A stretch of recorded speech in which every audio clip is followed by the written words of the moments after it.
Bismillahirrahmanirrahim. Assalamualaikum warahmatullahi wabarakatuh. Maulana, hari ini Maulana berada di hadapan Mahat As-Saksiyah Tahfiz Sains. Jadi jom kita masuk ke dalam, kita bertemu dengan pengasas maksa. Seterusnya kita bertemu ramah dengan pengasas maksa. Assalamualaikum warahmatullahi wabarakatuh. Maulana. Baik, sekarang ini bersama dengan Maulana adalah orang yang bertanggungjawab mewujudkan maksa ni, iaitu pengasas kepada maksa.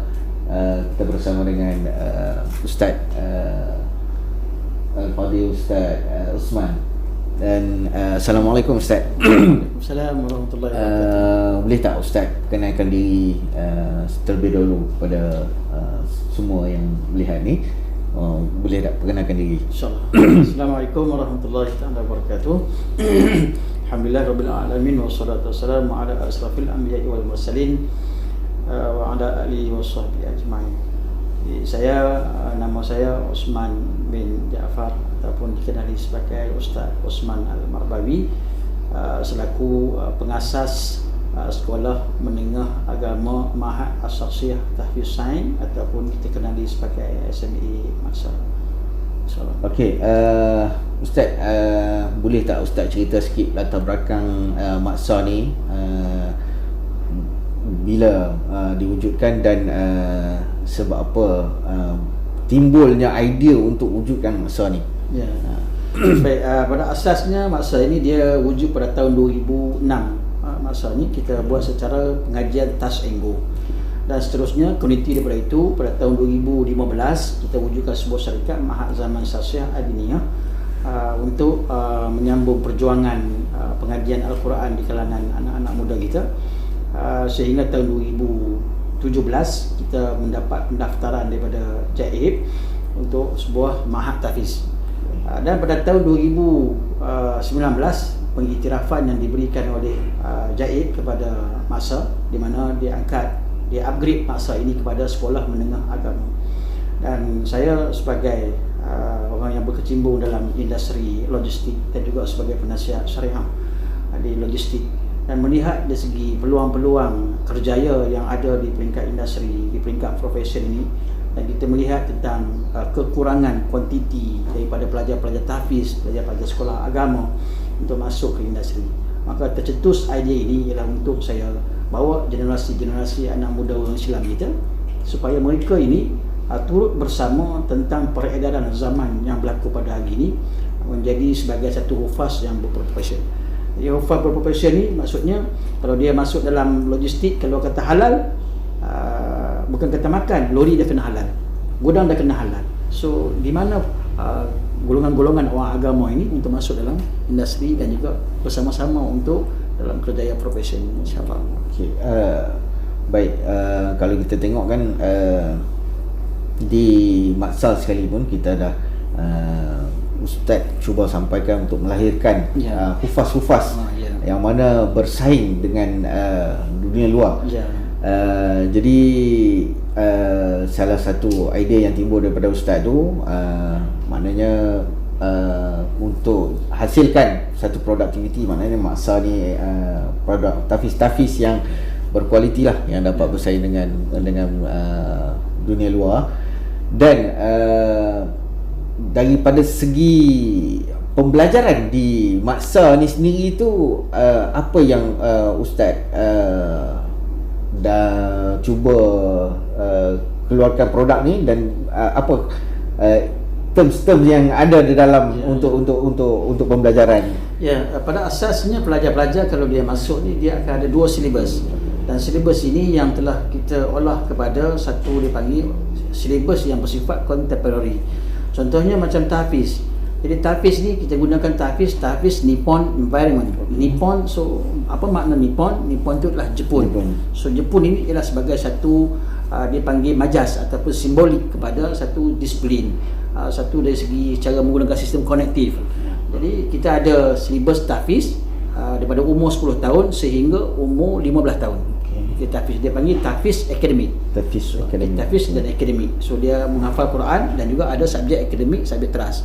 So yang kedua dia akan pergi kepada iaitu dia panggil Smart Score SPM. Smart Score Smart Score SPM. Okey. So dia adalah satu modul yang kita bangunkan, dia bersifat express dan dia mesh dengan yang dimasukkan dengan tahfiz Nippon Environment. Okey. Kita akan mesh dengan sistem kognitif supaya sistem kognitif ni dia bergerak, dia berfungsi dan dia akan kelajuan cara berfikir tu kita akan nampak dia agak advance.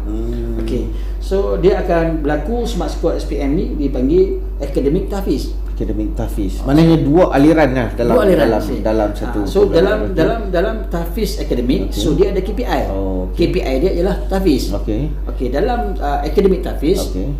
dia punya KPI dia ialah akademik. Okey. So kalau contohnya tahfiz tadi 3 tahun dia kena hafal 30 juzuk. Okey. Itu dia punya KPI dia. Okey. So kalau untuk akademik tahfiz, Okey. so paling minima dia kena capai 5 kredit. 5 kredit. 5 kredit. Okey. Okey, so di situ dia ada lagi lah subjek teras sebab kita aliran sains. Kita ada fizik, kita ada kimia, kita ada bio dan juga subjek-subjek elektif lain dari segi akaun, ekonomi, perdagangan dan juga segi diniyah, Al-Quran, sunnah, bahasa Arab, pengajian Islam, tasawuf dan sebagainya. Jadi di sini silibus kita ini yang telah kita hasilkan ialah pelajar yang paling cepat mencapai hafazan selama 2 tahun 4 bulan. 2 tahun 4 bulan. Oh. Pelajar akademik tahfiz. Oh, yang achieve Achieve. kedua-dua aliran ni. So dia Oh, overachieve. okey, okey. So Oh. dia overachieve. So kita gunakan modul ni. So kita confident dengan modul ini. Dia boleh membantulah masyarakat ataupun kepada anak-anak kita untuk capai hafazan dan juga untuk menjadi seorang yang berjaya lah untuk keluar daripada masa ini. Dia akan pergi ke universiti. Itu yang pertama. Yang kedua ialah yang kita buat hari ini ialah pelajar-pelajar ini akan diurus pengajian mereka continuity kepada universiti. Maksudnya daripada alat uji psikologi untuk lihat kecenderungan terjaya. Semasa umur 16 tahun, semasa umur 17 tahun. So di situlah akan berlaku perkelasan kelas. Minat sains kita bagi sains, minat bagian diniyah kita bagi diniyah, bagian prinsip akaun. Kecenderungan minat pelajar-pelajar ni lah. Akan ditetapkan siap-siap. Okey. Dengan menggunakan pakar, bukan saja kita ambil pakar daripada UNISA. So UNISA ni dia akan bagi alat uji psikologi. So daripada alat uji psikologi itu dia akan nilai pelajar ni, dia akan advise kita. So kita akan bincang dengan pelajar sama ada tally match atau tidak match. Ini yang kita berlakulah di sini. Sehingga pelajar kita akan pergi lanjut ke universiti. Ke universiti. Ya. Okey, kita pun dah dengar tentang apa yang telah dilakukan di masa dan aliran yang diajar di dalam masa ni. Dan soalan yang seterusnya saya nak tanya Ustaz, apa vision dan mission masa ni? Kita ialah setiap organisasi ini dia akan ada visi dan juga misi dia.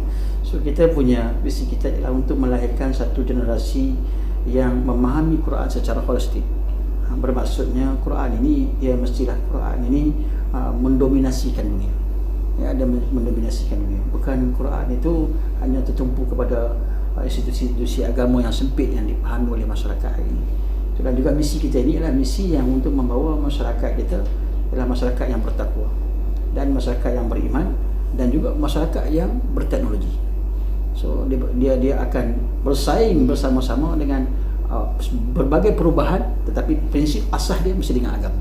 So dia tidak akan tinggal agama walaupun hari ini kita dengan medsosnya, dengan apa dan sebagainya. So budak-budak tahfiz, budak-budak agama ni akan turut bersama-sama untuk menjadikan itu sebagai medan dakwah kepada masyarakat.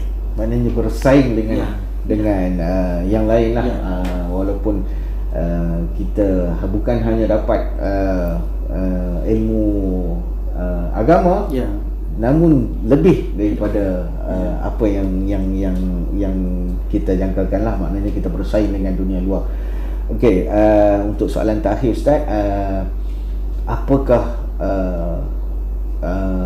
bantuan yang orang ramai boleh salurkan kepada maksa ni untuk membantu maksa lebih berkembang di masa yang akan datang ni? Baik, kita sekarang ni sudah masuk kepada fasa 3A. Okay. Fasa 3A bermaksudnya kita sudah melakukan 3 fasa. So ini adalah fasa yang keempat. Jadi kita alhamdulillah kita dapat satu sambutan yang agak luar biasa daripada tahun 2017 sehingga tahun 2022 inilah tahun yang paling mencabar. Kerana kepercayaan masyarakat yang berwarisi profesion ibu bapa ini, di antaranya guru, pensyarah dan daripada jabatan mufti, atau ada yang lawyer, ada yang doktor dan sebagainya, dihantar di sini, menyebabkan lambakan pelajar berlaku banyak. Jadi sudah tentulah dari segi kapasiti kita, bangunan kita tidak mencukupi. Dan hari ini kita telah buat keputusan untuk masuk kepada fasa 3A. Fasa 3A yang memerlukan untuk menaikkan setingkat lagi bangunan sedia ada kepada untuk menyediakan fasiliti kepada asrama banat. Banat ni pelajar perempuan. Dan juga membeli lagi 2 bangunan yang ada di sebelahan bangunan yang sedia ada, dengan nilaian lebih kurang dalam 440,000. Okey. Dan di sini kita anggarkan lebih kurang dalam 170,000. Dianggarkan. Maknanya kedua-dua bangunan yang keseluruhannya 610,000. 610,000. Okey. Dan apa cara-cara yang telah dilakukan oleh Mak Sor untuk dapatkan dana? Ya, kita tidak terlepas juga kita melalui media dengan Facebook yang kita ada, dan juga laman web yang kita ada, dan kita juga melalui face to face dengan masyarakat melalui masjid, kaunter di masjid kita letak, dan juga begitu jugalah dengan kuliah-kuliah saya di masjid dan juga surau. Dan juga kita letakkan kita punya flyers, kita ada QR code, boleh pergi je scan, boleh bayar. Dan juga kita sekarang ni tengah proses dalam Infak Pay. Ada juga Jom Pay lah. Bank Islam dah jumpa kita. Itu saluran-saluran yang kita gunakan lah setakat ini. Kalau kita tengok ni, banner yang ada ni adalah banner rayuan dana wakaf yang diperlukan 610,000. Jadi kepada kesatuan network Islam itu sendiri, jadi kita membuka, ayo sama-sama dengan Maulana kita bantu maksa untuk menghasilkan generasi-generasi kita yang bersaing di mata dunia, insya-Allah. Dan akhir sekali saya ucapkan ribuan terima kasihlah kepada Maksa, dan seterusnya insya-Allah sama-sama kita membantu kepada Maksa untuk menaikkan lagi produk-produk yang bukan sahaja Islami produk, namun kita bersaing dengan di dunia luar sekali, bersaing dengan orang ramai. InsyaAllah sama-sama kita bantu untuk menaikkan, membantu Maksa dalam produktiviti yang dihasilkan oleh Maksa. Assalamualaikum warahmatullahi wabarakatuh.